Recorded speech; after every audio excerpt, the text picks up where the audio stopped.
Telespettatori e radioascoltatori, buongiorno. Siamo per una nuova puntata della rubrica Ecologia, Territorio e Ambiente. Oggi ho il piacere di ospitare una cara amica ed è Enrica Padoan. Grazie di essere venuta e tra poco scopriremo perché è qui con noi. Oggi parleremo di un tema che negli ultimi tempi è divenuto molto di moda, che è il Feng Shui. Non lo so bene pronunciare, poi tu mi spiegherai come si pronuncia.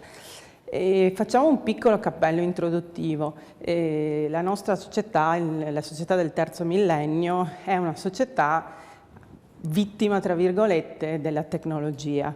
Ormai tutti passiamo gran parte del nostro tempo legati agli apparecchi tecnologici e abbiamo da un po' perso quel rapporto istintivo, quella conoscenza del luogo e delle situazioni dove viviamo.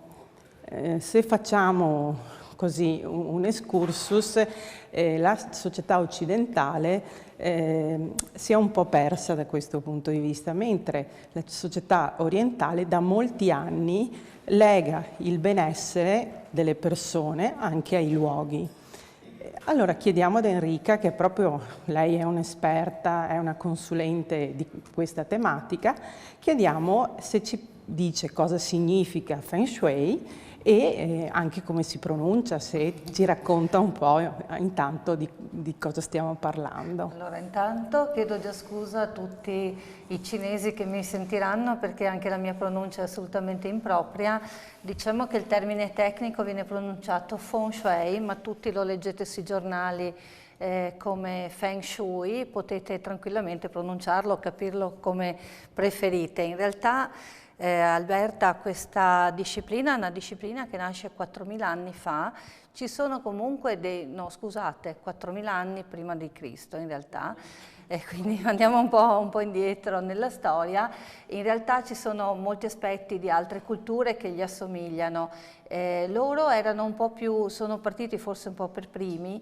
Feng Shui significa vento e acqua. In realtà si tratta proprio di questo, dello studio del territorio. Anticamente studiavano il territorio, controllavano dove c'era protezione dal vento e dove c'era un'acqua che avesse però una forma adeguata per non poter diventare pericolosa. Questo significa Feng Shui. Bene. Quindi quando si costruiscono degli edifici, il vento e l'acqua sono due componenti. Sono assolutamente importanti e naturalmente nasce come strumento antico e via via si è modernizzato, tant'è vero che l'acqua può essere un'acqua fisica, un fiume di un certo impegno, anche un rigagnolo, quel che è, ma anche le strade sono considerate dei flussi e quindi vanno... Quindi anche le strade sono considerate un flusso, portano energia. Muovono molta energia e quindi la strada viene considerata proprio la stessa stregua di un fiume vero e proprio, un fiume d'acqua. Bene, quindi abbiamo un po' capito di cosa andiamo a parlare. Enrica, nel Feng Shui si parla di Qi. Cosa intendiamo per Qi e che cos'è? Allora, il Feng Shui si occupa di studiare l'energia dei luoghi e il suo scopo è creare armonia. Il Qi o Qi, come volete pronunciarlo, anche questo esiste come forma energetica in varie declinazioni. In realtà è tutto quel grande vuoto in cui siamo immersi ed è un vuoto che più la fisica quantistica va avanti e fa scoperte e più riesce a dare spiegazioni a queste conoscenze che in realtà l'uomo ha già ma non sono considerate scientifiche in qualche maniera. Il Qi è il tutto. Immaginate di avere un vaso, di riempirlo di palline di tennis, sulle palline di tennis di rovesciare delle perle di una collana che entreranno e riempiranno il vaso nuovamente, ma se poi ci mettete la sabbia ci starà ancora quello. Del tutto. È il vuoto che contiene il pieno, fondamentalmente. Questo è il concetto di Qi.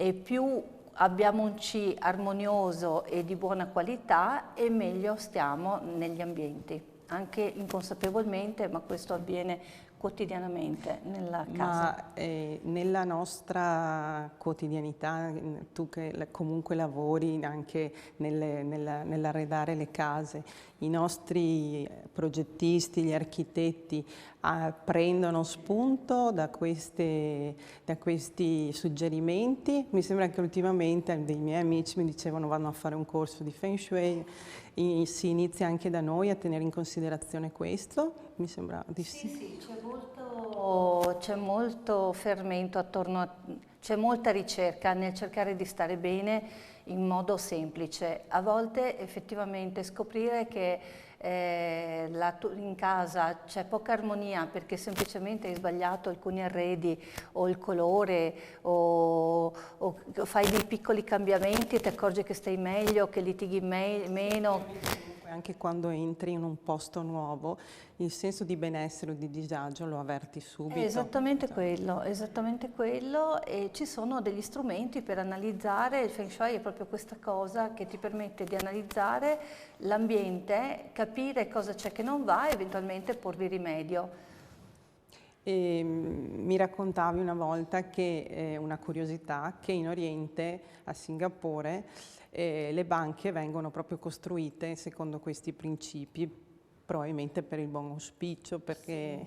Assolutamente, a fianco dell'architetto viene affiancato il consulente Feng Shui, che non necessariamente è un architetto, ma che studia le linee guida. Le banche sono i primi fornitori dei consulenti Feng Shui dell'Occidente, dell'Oriente, e questa la dice lunga, penso, no? In Occidente no, non funziona. Ma in Occidente in realtà, in Occidente in realtà ci sono tantissimi architetti ormai che lo praticano, che lo utilizzano. Molti di questi lo fanno in modo subdolo, nel senso non nascondono dentro il progetto. Okay. Ma non lo dicono al committente. No, non lo dicono, ma lo mettono. Ma i committenti se voi guardate che tantissimi lavori di Norman Foster, per citare qualcuno di questo genere qua, c'è dentro tantissimo Feng Shui nei suoi lavori e nei lavori di tanti altri. Ma tu hai committenti invece che cercano proprio il consulente di Feng Shui per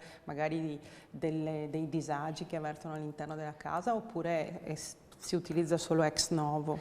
No, assolutamente, cioè, è proprio quello. Diciamo che è bellissimo quando può capitare pensare di costruire un'abitazione partendo proprio dal lotto e dare la forma adatta in modo tale da avere il massimo dei risultati, ma in realtà il Feng Shui si applica tanto anche sul già costruito, proprio per porre rimedio a questi squilibri di C che a volte ci sono nelle case e che appunto possono portare dei disagi, delle difficoltà nelle famiglie. Quindi a volte delle piccole modifiche possono anche apportare un benessere a chi ci sta dentro questo ambiente, insomma. Quindi la funzione degli arredi e della posizione degli arredi diventa qualcosa di determinante all'interno di uno spazio. Sì, perché nel Feng Shui tutto è codificato, sono tutti come fossero dei codici di energie, e quindi questo tavolo che è rotondo, se avesse un colore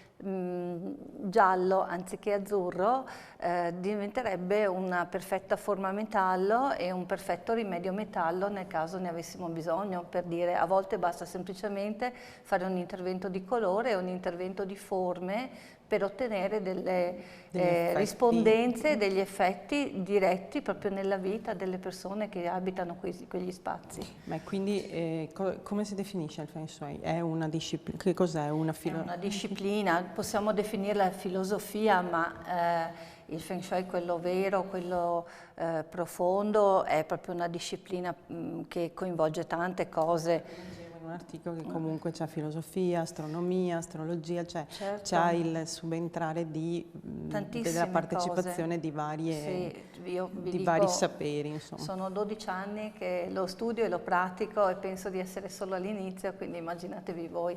Il vero maestro di Feng Shui è anche un medico che conosce medicina cinese, eccetera, eccetera. Io mi sono solo specializzata per quello che riguarda invece le case, vista la mia professione di arredatrice in genere, e quindi mi sono specializzata lì, ma la disciplina è una disciplina molto complessa in cui si studia la geologia, l'astronomia e l'interazione di queste forze con l'uomo, che è l'artefice principale e che deve Quindi essere messo...